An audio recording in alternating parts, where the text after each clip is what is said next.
Welcome to Madame Raven's. This way to the library.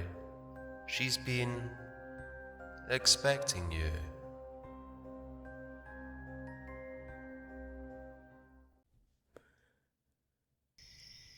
Lacy Beautiful Dreamer, Part 2, Second Half, by Bear Laird 64.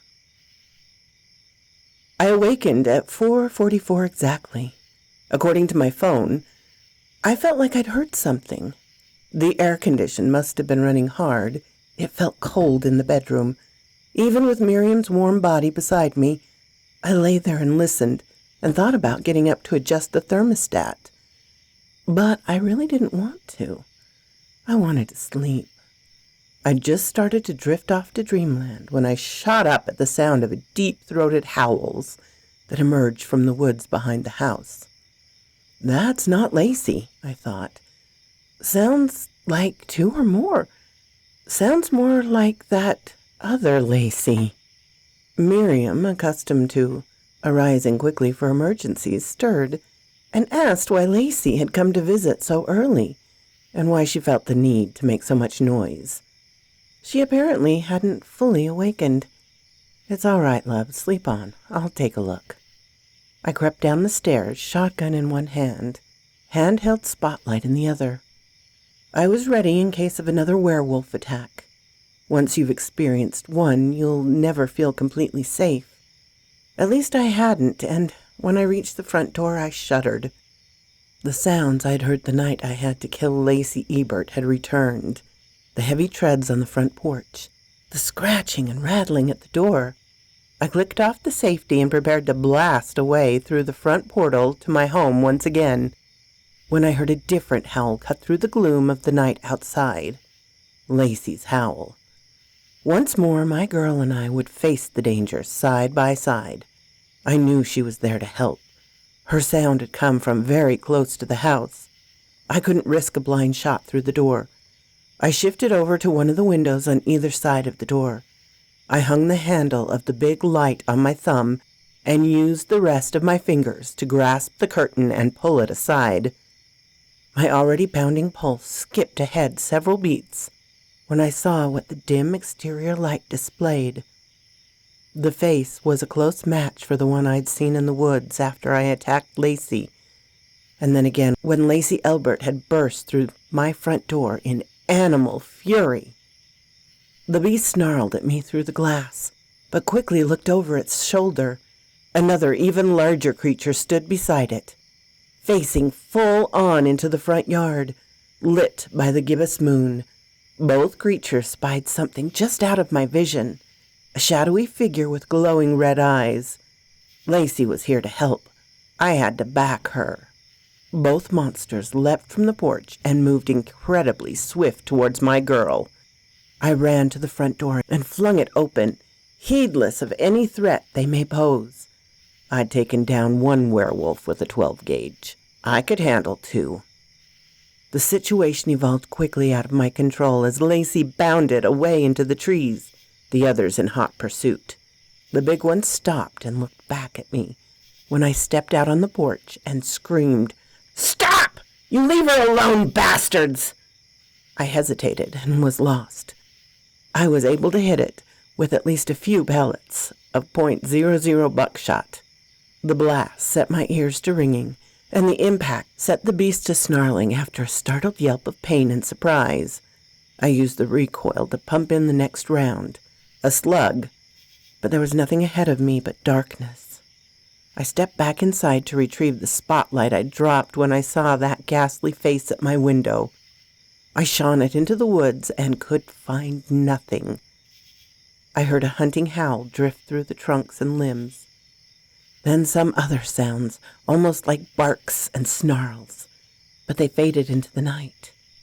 I had no way to track them or to help my Lacy.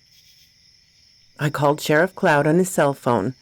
I was one of a handful of people outside of the department who had that number. His exhausted voice answered. "Sheriff Cloud, what's the emergency?" "Sheriff, it's me, Earl. 2 werewolves just attacked Lacy. They chased her into the woods. I shot one, but I don't think I hurt it. Not badly. Will you come over and help? As soon as it's light, I want to go out and look. Slow down, Earl. Let me get fully awake.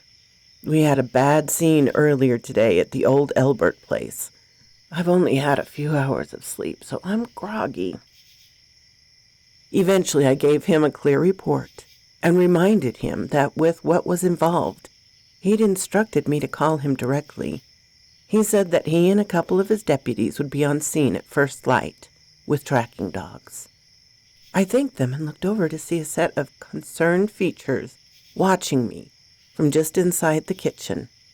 Then I noticed the enticing smell of coffee. Miriam. True to his word, just as the first rays of the sun penetrated the forest tops, Sheriff Gene Cloud arrived. He had a tired-looking Barnum and another deputy with him. As they unloaded, a pickup arrived with 2 baying hounds in the back, the trackers. I felt better immediately. Lacy hadn't returned, and I'd been worried sick about her. What had all those monsters done? Could she handle them by herself? Maybe the smaller one. She looked a little flabby for a monster, but that big one, that one that had a beer gut along with his massive chest and shoulders, he'd give her problems if he could catch her. We got through greetings and introductions quickly.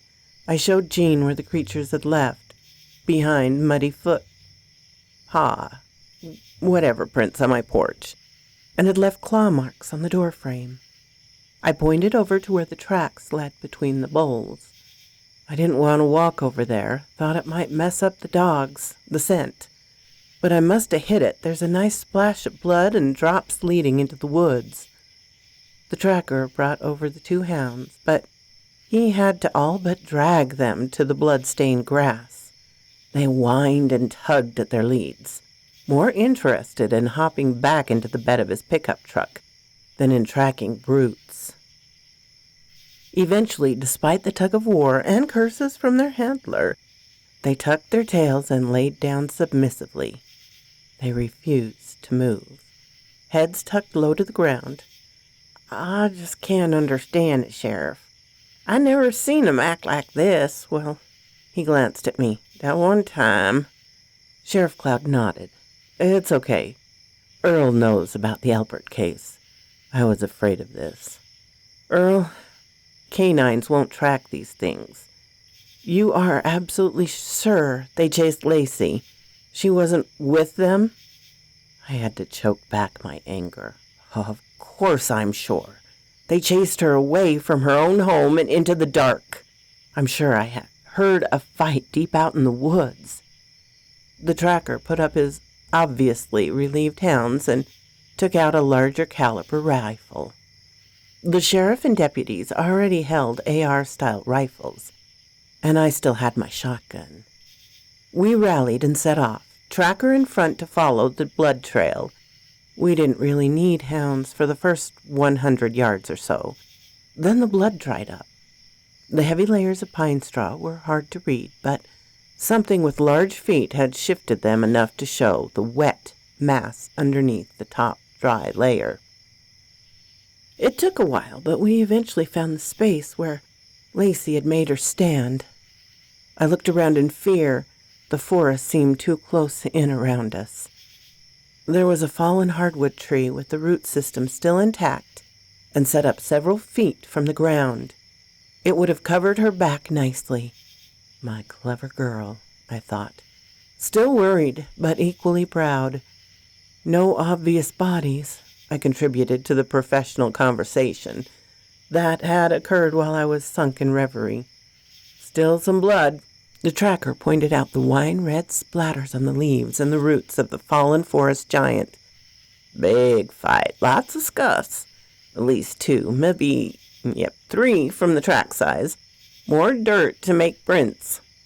Sure was a scrap, and it kind of stinks still, like, with that Albert thing. Can you tell where they went afterwards? I asked a little frantically. He shrugged. Looks like one went off deeper into the woods, the other 2 went off that way, the big one and the other one. almost headed towards town."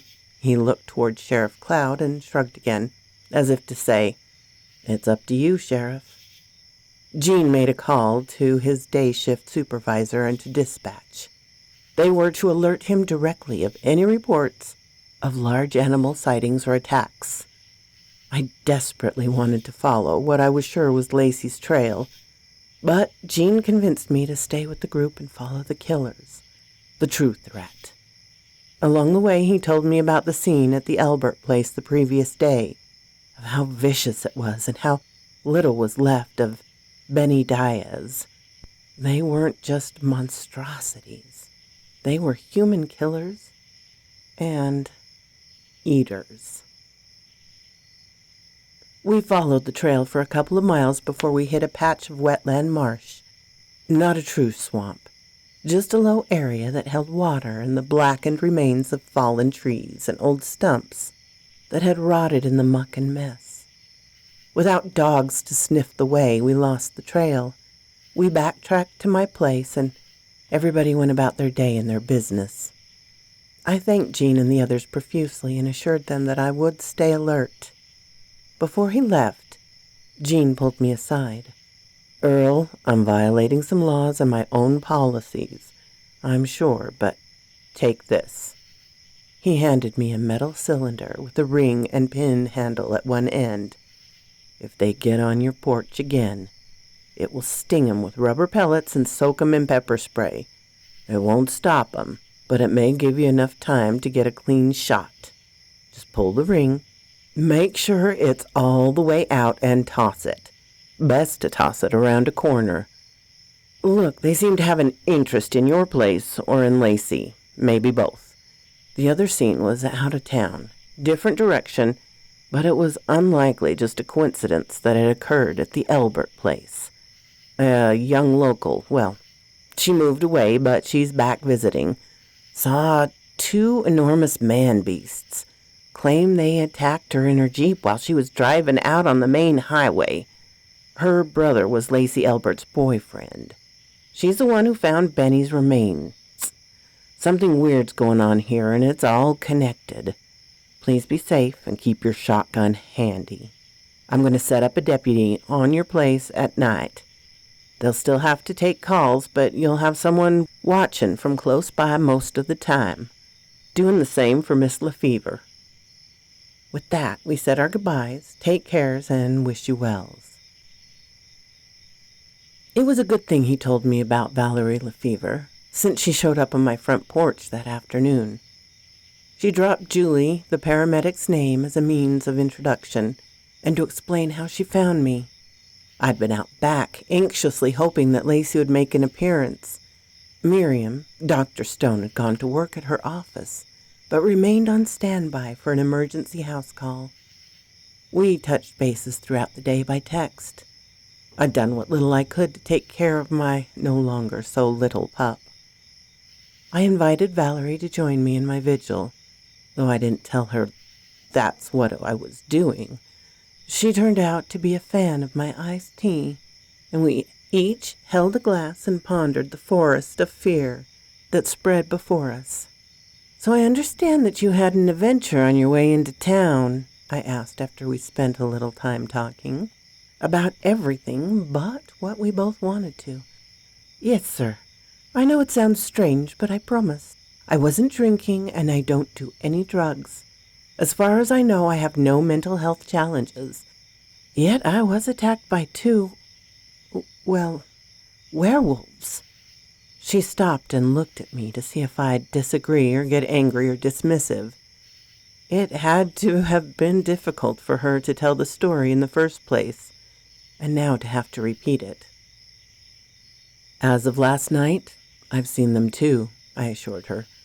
"I saw another like them several months ago. It attacked me, and I had to shoot it. It turned out to be Lacy Elbert." I hesitated, but she needed to know. "It also attacked my dog, little Lacy. She was just leaving puppyhood. The attack, a bite on the scruff of her neck, led to some changes.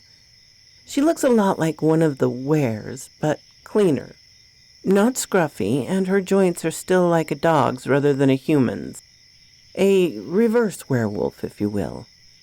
Like the way a human turns partway into a wolf, so a dog, close relative to the wolf, turns partway into human? She was smart. I liked her. Got it in one. Only with Lacy, she'd already thought she was a human girl. The daughter my Rhonda and me never had. I must have gone wistful at that, and we sat together in silence for a moment. She leapt to her feet. "Get the gun," she called excitedly, and pointed towards the woods. I saw the outline before I saw her poor, sweet face. The pointed ears near the top of her head gave away her identity instantly. Besides, she was my girl. I'd know her anywhere. "It's okay. We're safe," I told Valerie. "That's Lacy. She's just shy because she doesn't know you. If you like, stand back inside the house, but I can promise you're safer with her than with me, and you are 100% safe with me." Not exactly eloquent, but my nerves were taut, and I was concerned for Lacy. Valerie remained beside me on the porch, smart and brave. I like her even more, I decided. I called out to my dog girl. "It's okay, Lacy. Val's a friend. She knows.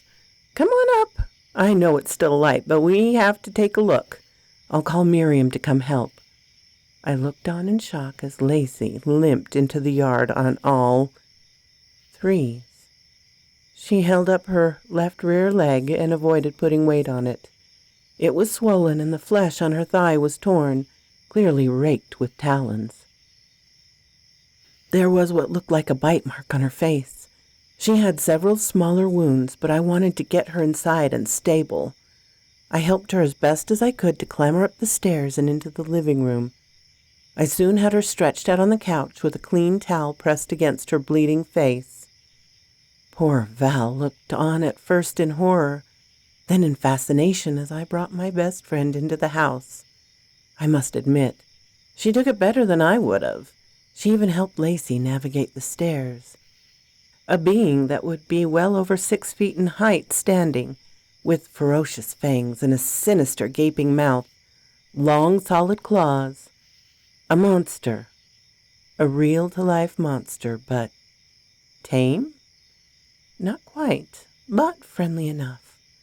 I called Miriam, and it turned out she was already on her way. There were no afternoon appointments, and she'd decided to come over to comfort me while we waited for Lacy to emerge from the depths of the endless trees. She bustled in and knelt by my sweet dog. Well, dog man. Dog girl. You know what I mean. The one with the hideous foul breath that was diametrically opposed to her sweet disposition. "Oh, poor baby. I know it hurts. I'll get you a nice shot for the pain, and we'll get these boo-boos cleaned and stitched. Knowing you'll be healed by bedtime." Lacy licked her face in gratitude. Dr. Stone withstood the torrent of stench and drool and got down to business.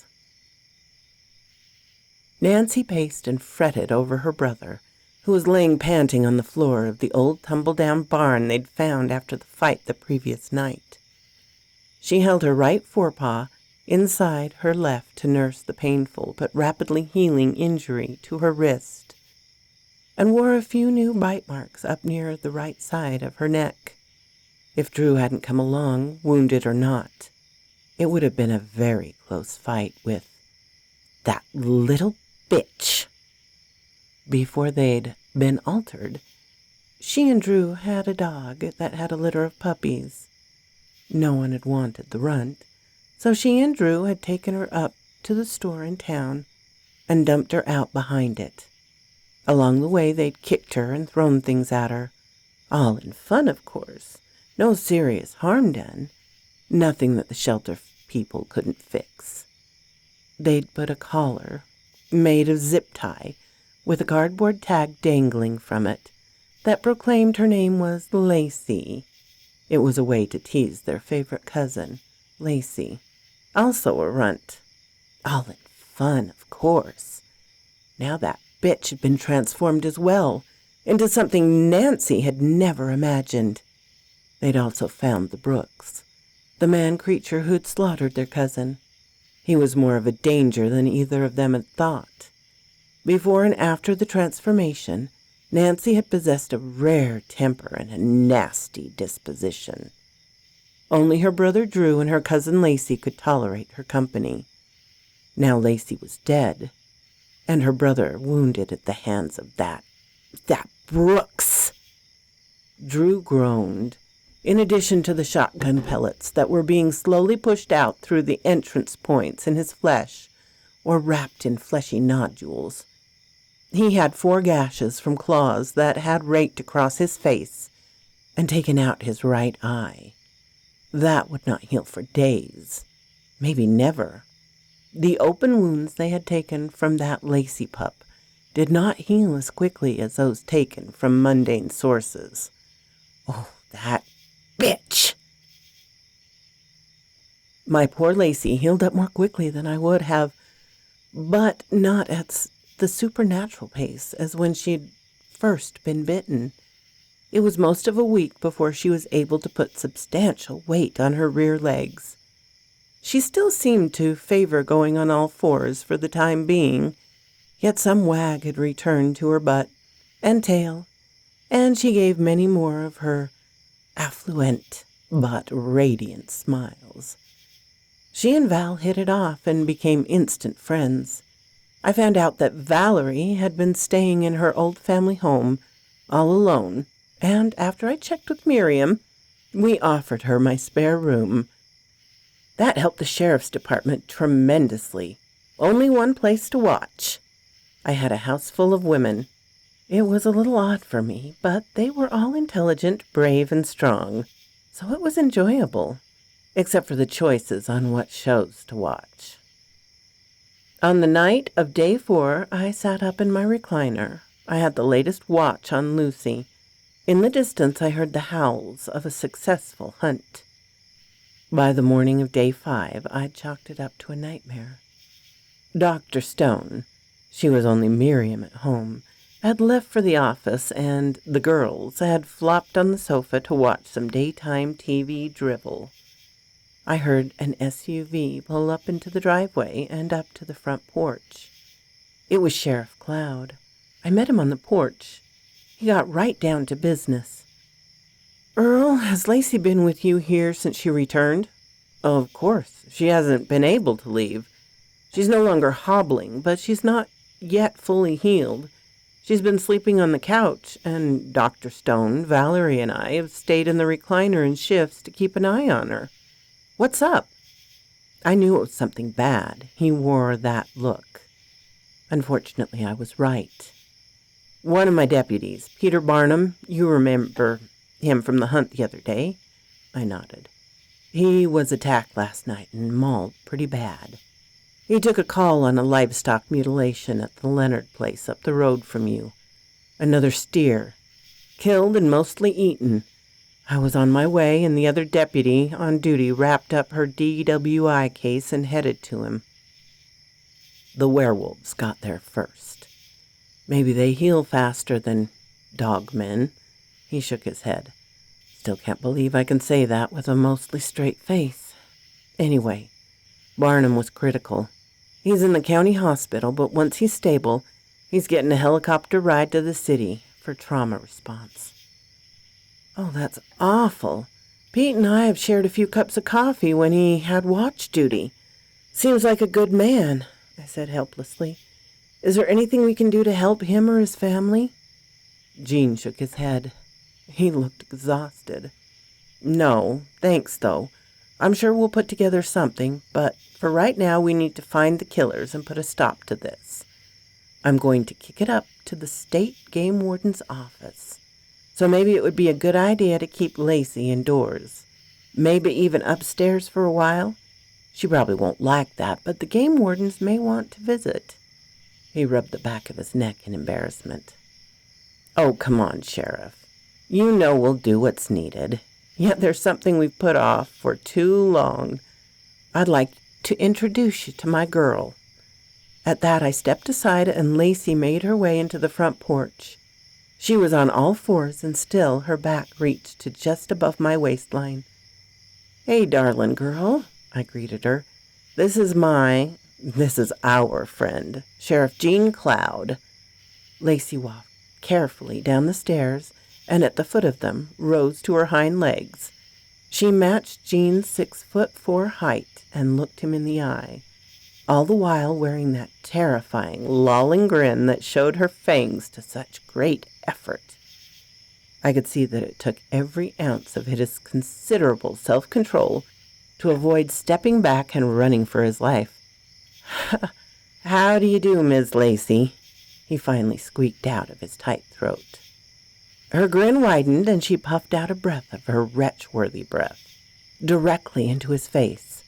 She nodded and extended her right forepaw hand, somewhere in between, okay?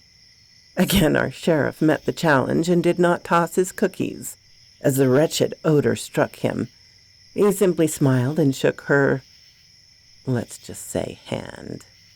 "Pleased to meet you finally. I've heard so much about you." At this, he studied her closely and took that step back, not in terror, but to get a better view. He looked at me, then back at her. "No doubt about it. I could see how Lacy could be the culprit, but based on the description, she is clearly not.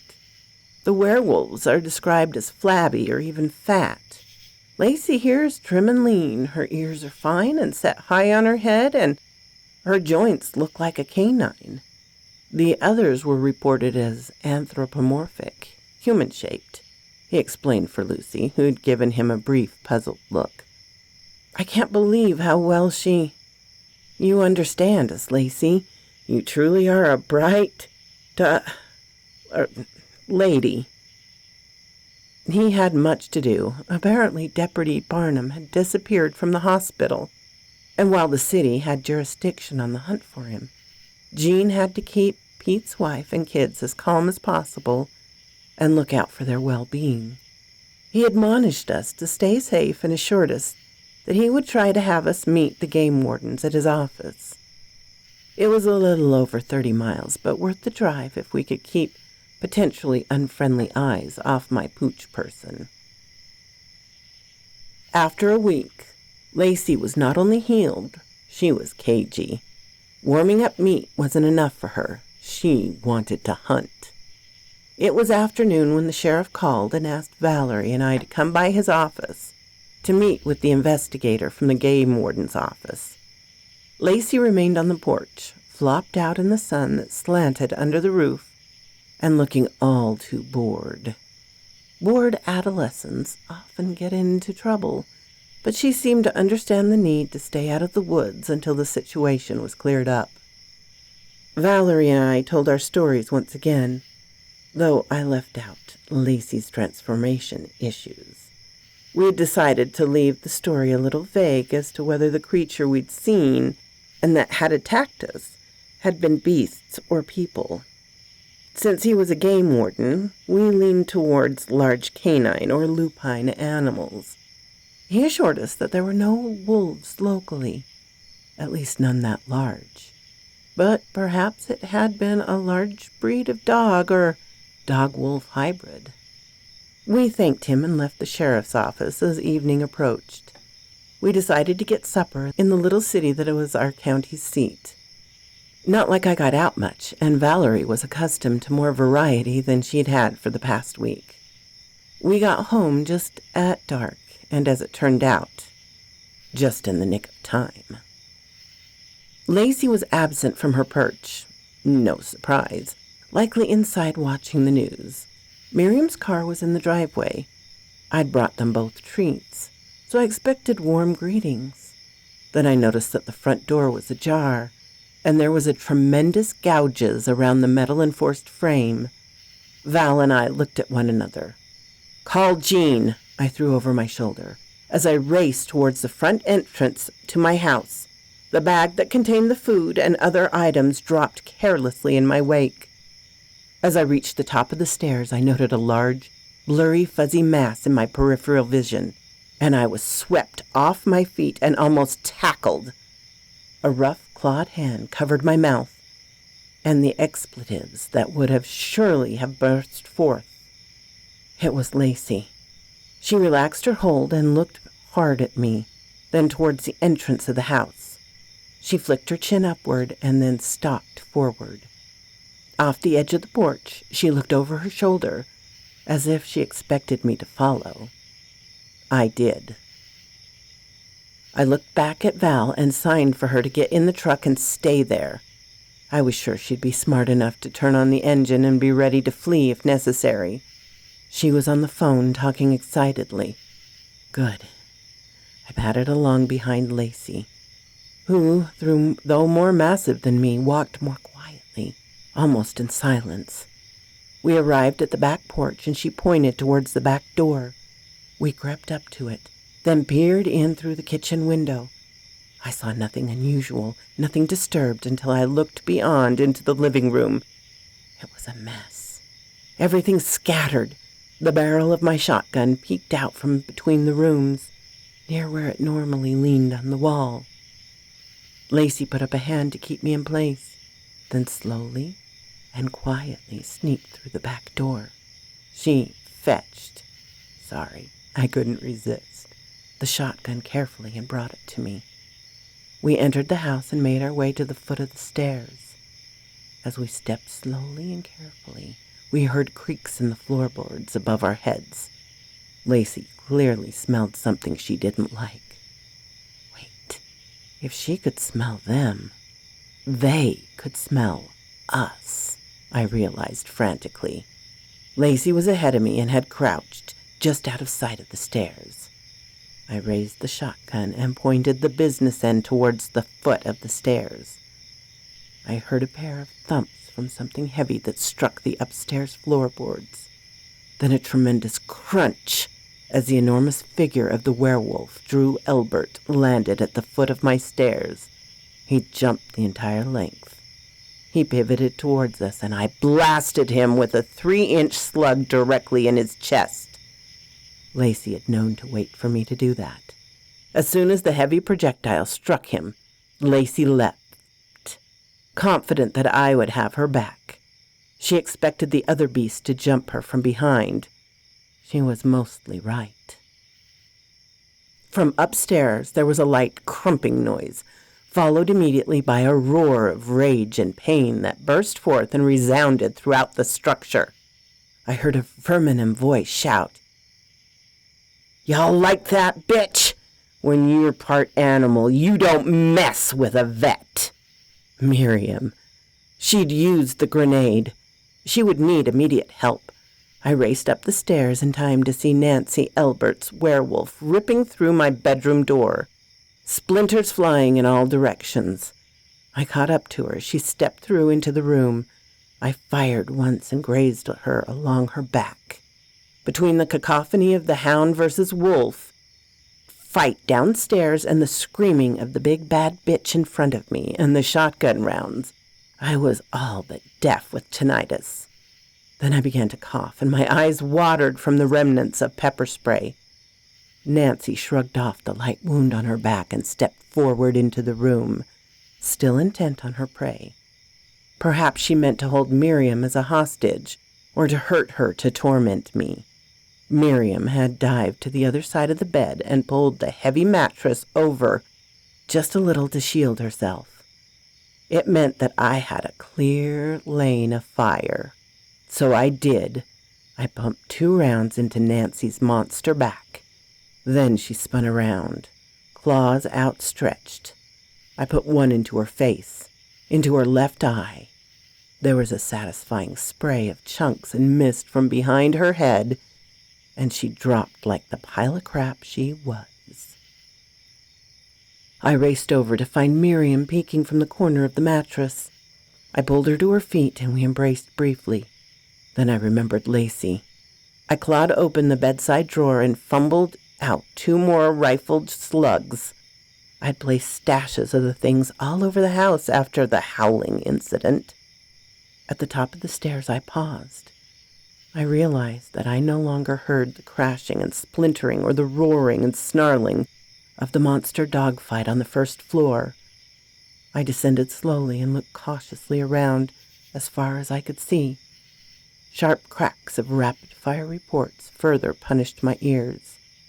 They were followed quickly by roars of a large-caliber pistol. After about a dozen rounds, the blasts of sound were followed by silence, or perhaps I'd completely lost my hearing. I called out, "I'm coming down and I'm carrying my shotgun. Don't shoot, please." At the bottom of the stairs, I saw a sheriff's deputy lying supine on the floor, still grasping his pistol and breathing heavily in obvious shock and fear. Just above his head stood the sheriff himself, one Gene Cloud, panting just as heavily and still clutching his rifle. Before them, stretched out with limp finality, lay the enormous corpse of the werewolf, Drew Elbert. A blurry shadow occluded my eyesight for a moment, followed by a warm, wet tongue that lapped my face with slimy dog drool, along with a disgusting smell. Lacy. After he wrapped up with the game warden investigator, Sheriff Cloud had headed out our way to check on the deputy assigned to watch my house. Deputy Knox had been out on a call when Nancy and Drew arrived. Miriam said that she had felt sorry for Lacy and sent her out to hunt after she arrived. Miriam had been upstairs when the Elberts arrived. She'd hidden, and they'd quickly cornered her in the bedroom.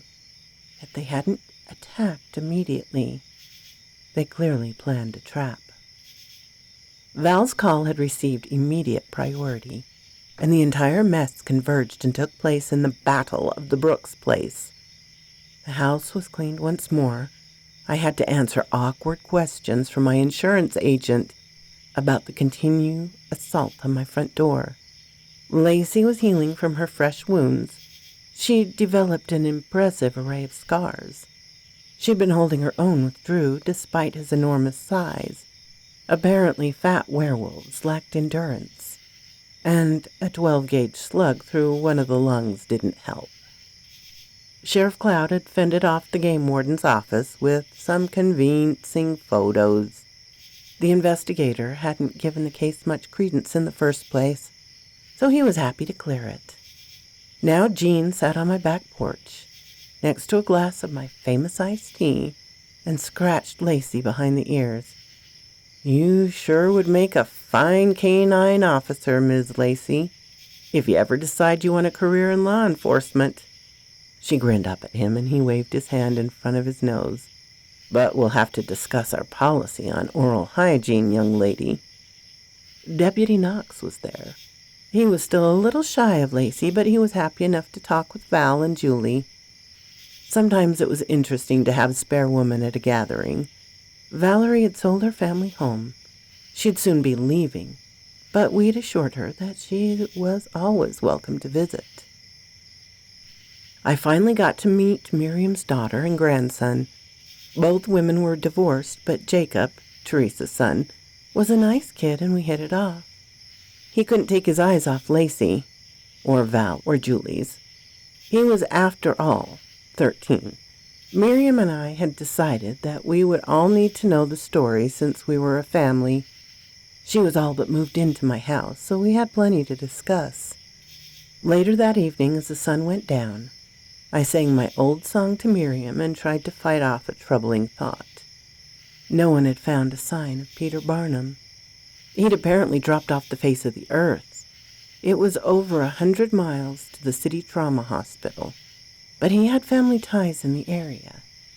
Then, far off in the distance, my now recovered hearing detected a hunting howl.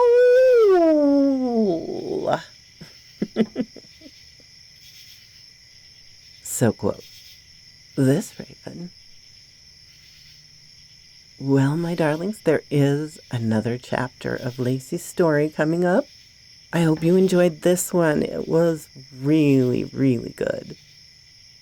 Thank you so much, Chabert, for sharing these with me so I could share them with you. And thank you so much for coming to my little chateau to listen. Special thanks to my Patreon supporters, Ermin, Darren and Jennifer, Laura, Mutant Artificial Intelligence, Tabby Cat, and of course Charlotte Emerson and Cortez Williams.